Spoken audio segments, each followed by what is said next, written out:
ಬೆಂಗಳೂರಿನ ಹೊಸಕೋಟೆ ಬಳಿ ಅಪಘಾತ ಪ್ರಕರಣ. ಹೊಸ ಹೈವೇ ಅಂತ ಜಾಲಿ ರೈಡ್ಗೆ ಯುವಕರು ಬಂದಿದ್ದಾರೆ. XUV 700 ಕಾರ್ನಲ್ಲಿ 6 ಜನ ವಿದ್ಯಾರ್ಥಿಗಳು ಬಂದಿದ್ರು. ROA ಕಾಲೇಜಿನಲ್ಲಿ PU ವ್ಯಾಸಂಗ ಮಾಡ್ತಾ ಇರುವಂತಹ ಯುವಕರು. ಈ ಅಪಘಾತಕ್ಕೆ ಪ್ರಮುಖ ಕಾರಣ ಏನಂದ್ರೆ ಅತಿ ವೇಗವಾಗಿ ಕಾರನ್ನ ಚಲಾಯಿಸಿದ್ದಾರೆ. ಅಶ್ವಿನ್, ಅರ್ಹನ್, ಅಯನ್, ಭರತ್ ಇವರೆಲ್ಲರೂ ಕೂಡ ಹೊಸ ಹೈವೇ ಅಂತ ಹೇಳಿ ಜಾಲಿ ರೈಡ್ಗೆ ಬಂದಿದ್ರು. ಆ ಕಾರು ನಜ್ಜುಗುಜ್ಜಾಗಿರುವಂತಹ ಪರಿಸ್ಥಿತಿಯನ್ನ ನೋಡ್ತಾ ಇದ್ದೀರಿ. ಅವರ ಸ್ಪೀಡ್ ಹೇಗಿತ್ತು ಅನ್ನೋದು ಗೊತ್ತಾಗ್ತಾ ಇದೆ. ಬೈಕ್ ಸವಾರ ಗಗನ್ ಕೂಡ ಭೀಕರ ಅಪಘಾತದಲ್ಲಿ ಸಾವನ್ನಪ್ಪಿದ್ದಾರೆ. ಕೆಲಸ ಮುಗಿಸ್ಕೊಂಡು ಮನೆಗೆ ತೆರಳುತ್ತಾ ಇದ್ದಂತಹ ಬೈಕ್ ಸವಾರ ಗಗನ್. ಮೊದಲಿಗೆ ಗಗನ್ ಬೈಕ್ಗೆ XUV ಕಾರು ಡಿಕ್ಕಿ ಹೊಡೆಯುತ್ತೆ. ಬೈಕ್ಗೆ ಡಿಕ್ಕಿಯ ನಂತರ ನಿಯಂತ್ರಣವನ್ನ ಕಳೆದುಕೊಂಡು ಕ್ಯಾಂಟರ್ಗೆ ಡಿಕ್ಕಿ ಹೊಡೆಯುತ್ತೆ. ಕಾರ್ ಕಂಟ್ರೋಲ್ಗೆ ಸಿಗೋದಿಲ್ಲ, ಅಷ್ಟು ಸ್ಪೀಡಲ್ಲಿದ್ರು. ಕ್ಯಾಂಟರ್ಗೆ ಕಾರು ಡಿಕ್ಕಿ ಹೊಡೆದ ಪರಿಣಾಮ ಆಕ್ಸೆಲ್ ಕಟ್ ಆಗುತ್ತೆ. ಆಕ್ಸೆಲ್ ಕಟ್ ಆಗಿ ಸರ್ವಿಸ್ ರಸ್ತೆಗೆ ಕ್ಯಾಂಟರ್ ಜಿಗ್ದಿದೆ.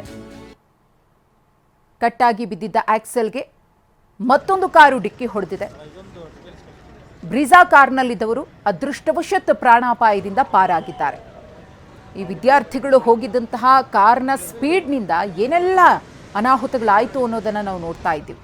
ಅತಿ ವೇಗದ ಚಾಲನೆ ಇದೆಯಲ್ಲ, ಇವತ್ತು ಈ ದುರಂತಕ್ಕೆ ಕಾರಣ ಆಗಿದೆ. 7 ಮಂದಿಯನ್ನ ಬಲಿ ತಗೊಂಡಿದೆ. ಮೃತರ ಮಾಹಿತಿಯನ್ನ ಕಲೆ ಹಾಕಲು ಪೊಲೀಸರು ಹರಸಾಹಸವನ್ನ ಪಡೆದಿದ್ದಾರೆ. ಮೃತರ ಫೋನ್ ಹಿಡಿದು ಮಾಹಿತಿಯನ್ನ ಸಂಗ್ರಹಿಸ್ತಾ ಇರುವ ಖಾಕಿ ಫೋನ್ಗಳಿಗೆ ಬರುವ ಕರೆಗಳ ಮೂಲಕ ಗುರುತು ಪತ್ತೆ ಹಚ್ಚುವಂತಹ ಕಾರ್ಯ ಆಗ್ತಾ ಇದೆ. ಒಂದೇ ಕಾಲೇಜಿನಲ್ಲಿ ವ್ಯಾಸಂಗ ಮಾಡ್ತಾ ಇದ್ದ 6 ವಿದ್ಯಾರ್ಥಿಗಳು ಜೊತೆಗೆ ಕೆಲಸ ಮುಗಿಸ್ಕೊಂಡು ಬೈಕ್ನಲ್ಲಿ ತೆರಳುತ್ತಾ ಇದ್ದಂತಹ ಗಗನ್ ಎಂಬ ವ್ಯಕ್ತಿಯು ಕೂಡ ಸಾವನ್ನಪ್ಪಿದ್ದಾರೆ. ಒಟ್ಟು 7 ಮಂದಿ ಮುಂಜಾನೆ 3 ಗಂಟೆ ಸುಮಾರಿಗೆ ಮನೆಯಿಂದ ಹೊರಟಿದ್ರು.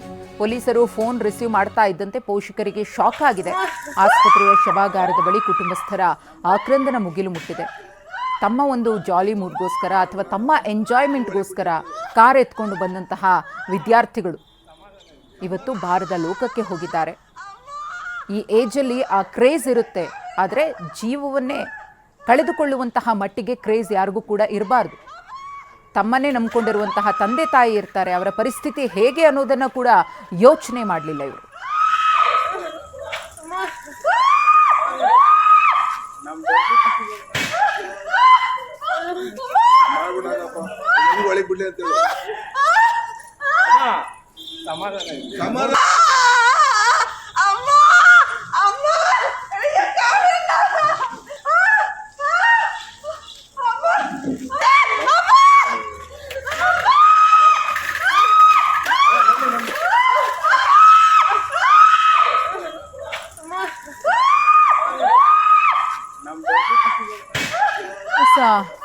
ಮೃತ ಅಶ್ವಿನ್ ತಾಯಿ ಆಕ್ರಂದನ ಹೇಗಿದೆ ಅನ್ನೋದನ್ನ ನೋಡ್ತಾ ಇದ್ದೀವಿ. PUC ಓದ್ತಾ ಇರುವ ವಿದ್ಯಾರ್ಥಿಗಳು ಅಂದ್ರೆ 18 ವರ್ಷದ ಒಳಗಿನ ವಿದ್ಯಾರ್ಥಿಗಳ ಏನ್ ಕಥೆ, ಅದು ಹೇಗೆ ಇವರಿಗೆ ಕಾರ್ ಕೊಟ್ಟರು ಅಥವಾ ಯಾರಿಗೂ ಗೊತ್ತಿಲ್ಲದಂತೆ ಕಾರನ್ನು ಎತ್ಕೊಂಡು ಈ ವಿದ್ಯಾರ್ಥಿಗಳು ಬಂದ್ರ, ಇದೆಲ್ಲದ್ರ ಬಗ್ಗೆ ಇನ್ನಷ್ಟೇ ಮಾಹಿತಿ ಸಿಗಬೇಕಿದೆ. ಅಶ್ವಿನ್ ಅವರ ತಾಯಿ ಮಗನನ್ನ ಕಳ್ಕೊಂಡು ಹೇಗೆ ಗೋಳಾಡ್ತಿದ್ದಾರೆ ಅನ್ನೋದನ್ನ ಗಮನಿಸ್ತಾ ಇದ್ದೀರಿ. ಒಟ್ಟು 7 ಮಂದಿ ಈ ಅಪಘಾತದಲ್ಲಿ ಸಾವನ್ನಪ್ಪಿರುವುದು. ಮುಂಜಾನೆ 3 ಗಂಟೆ ಸುಮಾರಿಗೆ ಕಾರ್ ಎತ್ಕೊಂಡು ಬಂದಿದ್ದಾರೆ. ಈ ಸಂದರ್ಭದಲ್ಲಿ ಆದಂತಹ ಘೋರ ದುರಂತ ಇದು. ಬೈಕ್ ಸವಾರ ಗಗನ್ ಮನೆಯಲ್ಲಿ ಮಡುಗಟ್ಟಿದೆ ಶೋಕ.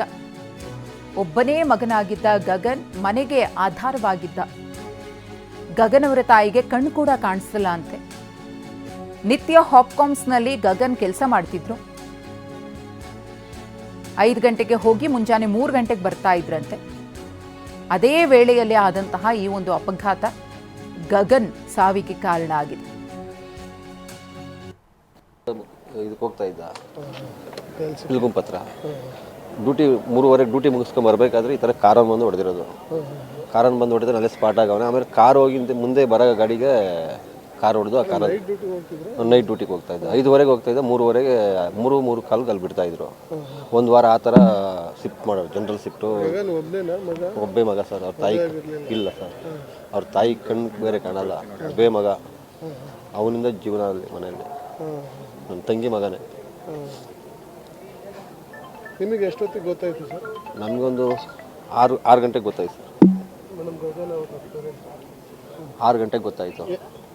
ಏನಂತ ಈ ಥರ ಆಕ್ಸಿಡೆಂಟ್ ಆಗಿದೆ, ಬೇಗ ಬರ್ರಿ ಅಂತ ಪೊಲೀಸಿಂದ ಫೋನ್ ಬಂದಿತ್ತು.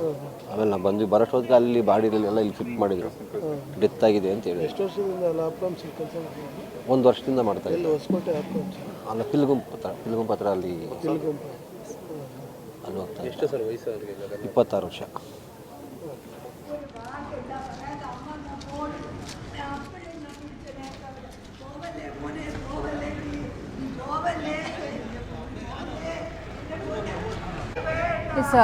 ಮತ್ತೊಂದು ಕಡೆ ಗಮನಿಸ್ತಾ ಇದ್ದೀರಿ, ಗಗನ್ ಈತ ಕೂಡ ಈ ಒಂದು ಅಪಘಾತದಲ್ಲಿ ಸಾವನ್ನಪ್ಪಿದ್ದಾರೆ. ಆತನ ತಾಯಿಗೆ ಕಣ್ಣು ಕಾಣಿಸೋದಿಲ್ಲ ಅಂತೆ, ಒಬ್ಬನೇ ಮಗ, ಮನೆಗೆ ಆಧಾರವಾಗಿದ್ದ. ಈಗ ಮಗನನ್ನು ಕಳ್ಕೊಂಡು ಕುಟುಂಬ ಕಣ್ಣೀರನ್ನು ಇಡ್ತಾ ಇದೆ. ಈ ಕುರಿತು ಮತ್ತಷ್ಟು ಮಾಹಿತಿಯನ್ನು ಕೊಡ್ತಾರೆ ನಮ್ಮ ಪ್ರತಿನಿಧಿ ನವೀನ್. ನವೀನ್, PUC ಓದ್ತಾ ಇದ್ದಂತಹ ಮಕ್ಕಳು ಅನ್ನೋದು ಗೊತ್ತಾಗಿದೆ. ಅಪ್ರಾಪ್ತರ ಹೇಗೆ ಈ ಒಂದು ದೊಡ್ಡ ದುರಂತ ನಡೆದು ಹೋಗಿದ್ದಿಲ್ಲ, 7 ಮಂದಿ ಬಲಿಯಾಗಿದ್ದಾರೆ. ಅವರ ಕುಟುಂಬದವರ ಗೋಳಾಟವನ್ನು ನೋಡೋದಕ್ಕಾಗ್ತಿಲ್ಲ.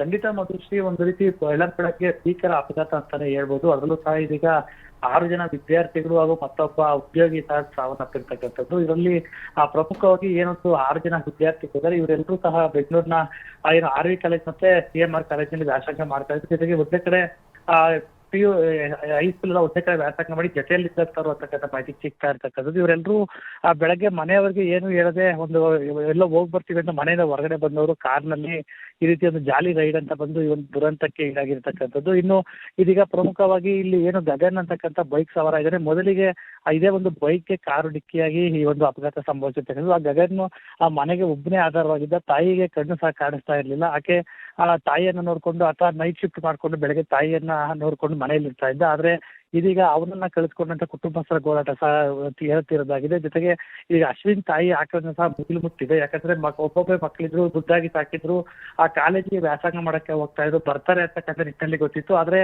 ಈ ತರ ಲಾಂಗ್ ಡ್ರೈವ್ ಬಂದು ದುರಂತ ಅಂತೆ ಕಾಣ್ತಾರೆ ಅಂತಕ್ಕಂಥ ಮಾಹಿತಿ ಯಾರೊಬ್ಬರಿಗೂ ಸಹ ಇರ್ಲಿಲ್ಲ. ಆದ್ರೆ ಈಗ ಎಲ್ಲರಿಗೂ ಫೋನ್ಗಳು ಒಂದೊಂದಾಗಿ ಒಂದು ಫೋನ್ ರಿಂಗ್ ಆಗ್ತಾ ಇರುತ್ತೆ. ಒಂದೊಂದು ಕರುಣಾಜನಕ ಕಥೆಗಳು ಇದೀಗ ಇಲ್ಲಿ ತೆರೆದುಕೊಳ್ತಾ ಇರ್ತಕ್ಕಂಥದ್ದು. ಈ ನಿಟ್ಟಿನಲ್ಲಿ ಇದೀಗ ಪೊಲೀಸರು ಸಹ ಎಲ್ಲರ ಮಾಹಿತಿಯನ್ನ ಕಲೆ ಹಾಕ್ತಾ ಇದ್ದಾರೆ. ಇದೀಗ 4 ಜನರ ಬಾಡಿಗಳು ಐಡೆಂಟಿಫೈ ಆಗಿದೆ. ಇನ್ನು ಮತ್ತಿಬ್ಬರು ಯಾರು ಅವರ ಕುಟುಂಬ ಎಲ್ಲಿದ್ದಾರೆ ಅಂತಕ್ಕಂಥ ಪ್ರಯತ್ನ ಹುಡುಕುವ ಕೆಲಸವನ್ನು ಸಹ ಪೊಲೀಸರು ಮಾಡ್ತಾ ಇರ್ತಕ್ಕಂಥದ್ದು. ಧನ್ಯವಾದ ನವೀನ್ ತಮ್ಮ ಮಾಹಿತಿಗಾಗಿ.